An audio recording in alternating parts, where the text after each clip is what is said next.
This is us. We are 3 college students from Oregon, studying public health, geography, and environmental science. We have been traveling through Southeast Asia together and find ourselves in Cambodia for 2 weeks. We have had the opportunity to do some investigative journalism and have found that sanitation here is a whole different ballgame. This is Hengly. He has been our awesome guide and interpreter throughout this whole process. Hello, my name is Hengly. I work for WaterSHED marketing in Cambodia. So tell us a little bit about the issues that Cambodia is facing as far as sanitation goes and why there's a need for latrines. Okay, when talking about the sanitation as a globe, just mentioned in Asia, among 10 countries, Cambodia is the lowest one. When we look at the impact of the sanitation, it's quite unique. It's different from the other thing. Like when you lack of water, clean water, you only impact on yourself. Like you drink the unclean water or untreated water, you get sick alone. But when you defecate in the open space, its impact as the community.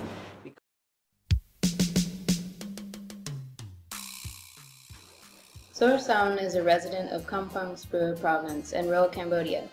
She recently purchased a latrine from the distributor across the street after hearing from a sales agent how easy it would be. Previously, she and her children had a designated area for defecation in their backyard, although when they visited her sister's house, they enjoyed the convenience of using a latrine.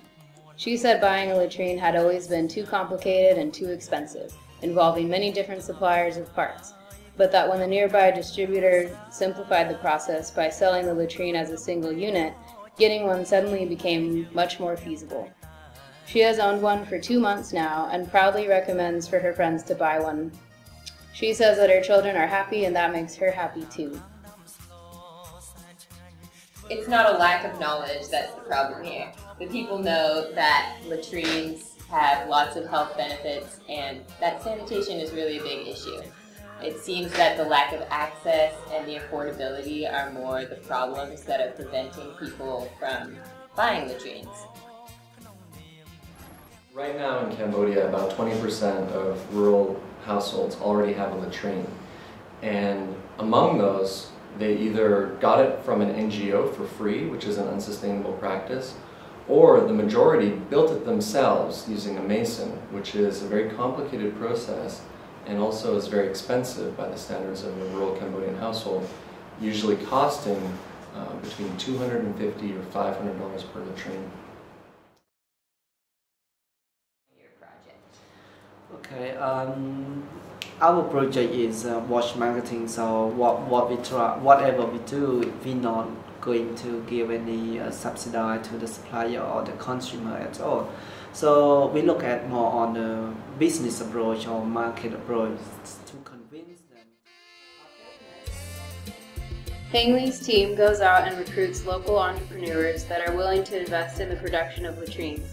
He then trains them to commission sales agents who will go out and promote their products. With the new approach, educating the public about the sanitation and health benefits of using latrines is left up to the local governments. Sales agents can then focus on employing classic marketing strategies that appeal more to people's desires and fears rather than their logic.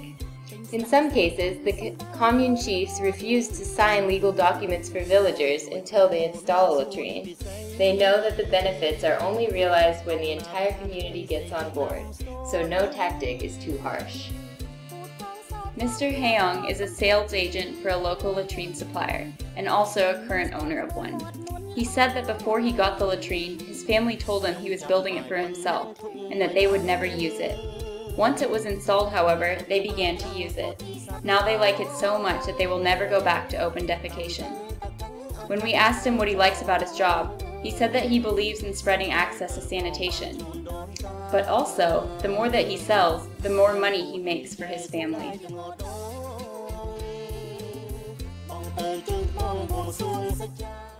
Actually, the WaterSHED project is set up to support private sector engagement in water, sanitation, and hygiene sectors. The fundamental premise is that if the supply chain actors, meaning the distributors, the producers, everyone involved in delivering the latrine, manufacturing and delivering the latrine to the household, is making money, making a profit, it's much more likely to be a sustained and continued provision of latrines, as opposed to a scenario where no one is making money and they stop as soon as the donor funds dry up.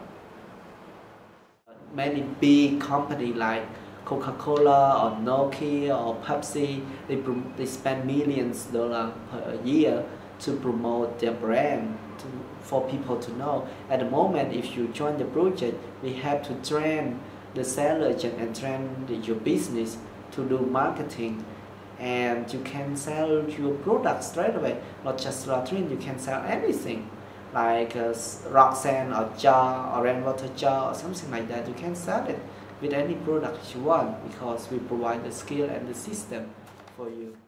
Tell us a little bit about how you get the suppliers on board and what's in it for the businesses to join your project. We ask them what's their current situation, how they operate their business, and how many latrines they sell a month. So this is the average for them, from 3 to 10 latrines a month. And that's very little.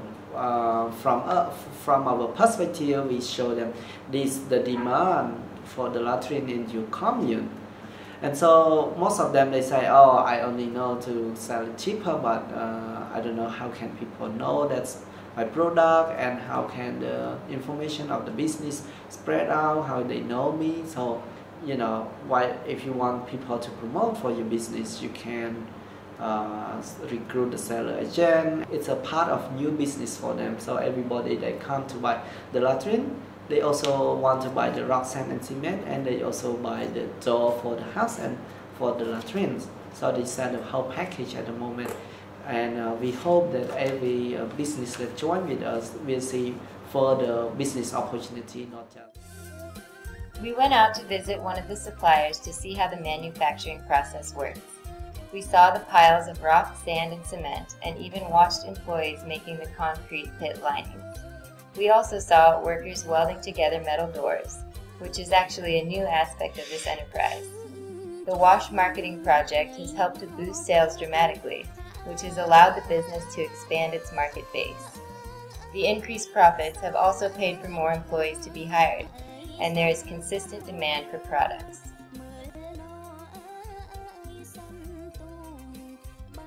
But NGOs cannot possibly hand out a latrine to every single person in Cambodia, because their organizations rely completely on donor contributions, which aren't really sustainable. And so although their motives are completely altruistic, they're not necessarily realistic. People have to be making a profit for there to be an incentive to stay in the business. And, you know, as it was, there was no market for it. People had to go to all these different places just to get their toilet, so you could easily say there was no market just to buy a toilet. This project has helped the businesses create this market base of how to get just a toilet. So it's like investing in the economy. And so what makes it sexy is that in the end, it's people saying, I want this product. Yeah, well, there is no silver bullet to making sanitation sexy, despite that it is literally hot shit. Right, it's really more that all the people that work in this project, including Hengly and the team of sales agents and suppliers, and all their hard work that goes into this, creating a market and a demand for all these products, is what makes it successful. And once they create that demand, the customers actually desire owning a toilet or a latrine, and that's what makes it sexy. And